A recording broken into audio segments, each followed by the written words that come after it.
Reconhecido como um dos melhores e mais completos jogadores do futebol brasileiro, ele teve uma trajetória diferente dos demais. Fez questão de se formar em medicina antes de continuar a carreira, liderou movimentos pela democracia dentro e fora dos gramados, é irmão de outro ídolo do esporte e tudo isso começou aqui neste campo do Botafogo de Ribeirão Preto, no interior de São Paulo. Nossa, por favor. Eu sou convidado.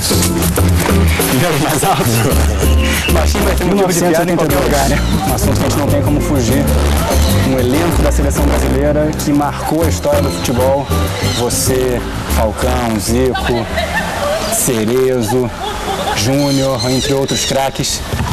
No seu ponto de vista, Sócrates, essa talvez seja a maior injustiça da história do futebol? Não, uma delas. Quer dizer, se for analisar o futebol enquanto um esporte justo, ele não é justo, pelo contrário, ele é mais interessante que os outros porque o pior pode vencer.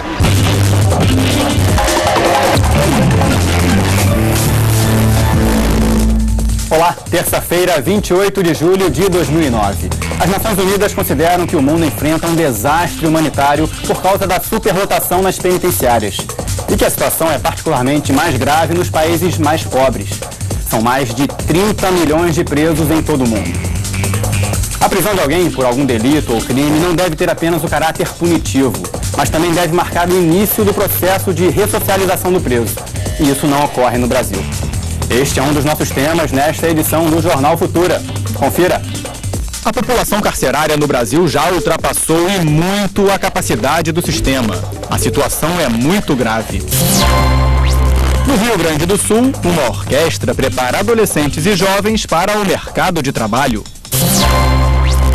Interatividade e diversão num passeio que oferece ao estudante mais conhecimentos sobre o nosso planeta. Jornal Futura, jornalismo e educação. A demanda energética pela qual passa o país. Qual é a necessidade de investimentos deste porte aqui na Amazônia? Este aqui é o local onde será construído um dos reservatórios. O ponto é considerado uma área de risco e todas as famílias que moram na beira do rio terão que abandonar suas casas. Aquela comunidade do outro lado da margem irá desaparecer.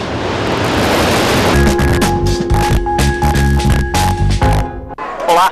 No Sala de Notícias de hoje você vai ter a oportunidade de acompanhar um pouco do que representa o problema da exploração sexual de crianças e adolescentes no Brasil.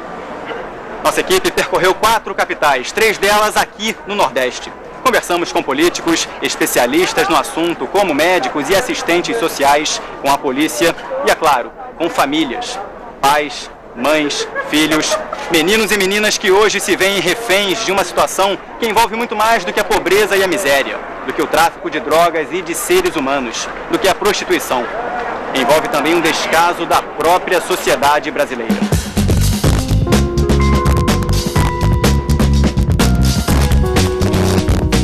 Nas praias, um turismo indesejado. Gente que se aproveita de meninas que vendem o próprio corpo.